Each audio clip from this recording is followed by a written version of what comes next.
December 22. உன் ஈகை எப்படி உள்ளது? மார்க்கு 12ஆம் அதிகாரம் 43-44 வசனங்கள். காணிக்கை பெட்டியில் பணம் போட்ட மற்றெல்லாரை பார்க்கிலும் இந்த ஏழை விதவை அதிகமாய் போட்டாள் என்று மெய்யாகவே உங்களுக்கு சொல்லுகிறேன். அவர்கள் எல்லாரும் தங்கள் பரிபூரணத்திலிருந்து எடுத்து போட்டார்கள். இவளோ தன் வறுமையிலிருந்து தன் ஜீவனத்திற்கு உண்டாயிருந்ததெல்லாம் போட்டுவிட்டாள் என்றார். தேவ பக்தி உள்ள இந்த விதவையின் ஆழ்ந்த அர்ப்பணிப்பை காண்பது நமக்கு ஆச்சரியத்தை அளிக்கிறதல்லவா? காணிக்கை பணத்தின் பெரும் பகுதியை கொண்டு ஆசாரியர்கள் என்ன செய்து கொண்டு இருந்தார்கள் என்று இந்த விதவை அறிந்தவளாய் இருந்திருக்கக்கூடும். அவர்கள் காணிக்கை பணத்தை ஆலயத்தை அழகுபடுத்துவதற்கான விலை உயர்ந்த அழகிய கற்களுக்காகவும் ஆலய அலங்கரிப்பை அதிகரிப்பதிலும் வீணாக செலவழித்தார்கள் என்பது வெளிப்படை. இதை லூக்கா 21:5 பார்க்கிறோம். அவள் ஒரு சாதாரண ஸ்திரீயாக இருந்திருந்தால் காணிக்கை பணத்தை எவ்வளவு தவறாக செலவழிக்கிறார்கள் என்பதை நான் கண்டும் அறிந்தும் இருக்கிறேன்.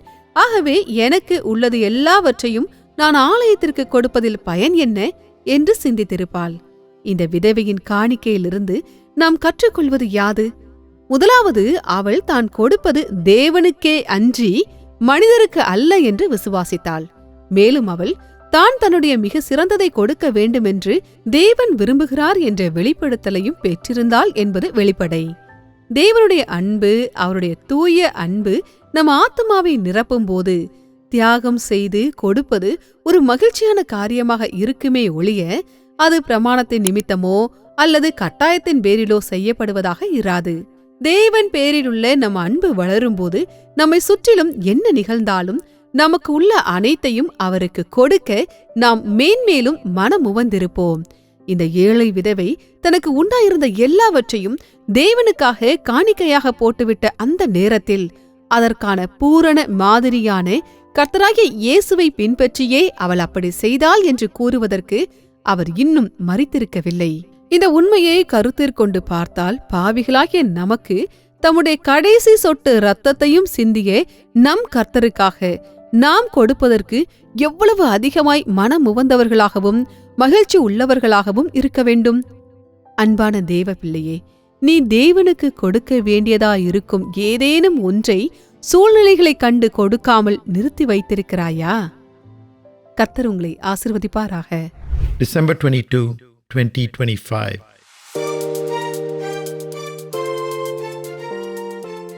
How is your giving? Verily I say unto you, that this poor widow hath cast more in than all they which have cast into the treasury. For all they did cast in of their abundance, but she of her want did cast in all that she had, even all her living. Mark chapter 12, verse 43 and 44. Is it not amazing to see the devotion of this godly widow? She was probably aware of what the priests were doing with most of the money. If she were an ordinary woman, she would have thought, what is the use of giving all that I have to the temple? Seeing the way the money is misused, they obviously wasted money on ornate stones and elaborate temple decorations. Mark chapter 13, verse 1. What do we learn from this widow's offering? First of all, she believed she was giving to God and not to man. The widow obviously also had the revelation that God wanted her very best. When God's love, God's pure love, fills our soul, giving sacrificially will be a delight rather than a law or demand. As our love for the Lord grows, we will be more and more willing to offer everything to Jesus in spite of all that is happening around us. At the time when this poor widow offered all she had for God, Jesus had not yet died to set her as a perfect example. In view of this fact, how much more willing and delighted we should be to give to our Lord, who gave even his last drop of blood for us sinners. Dear child of God, have you ever withheld anything that should have been given to God, looking at the circumstances about you?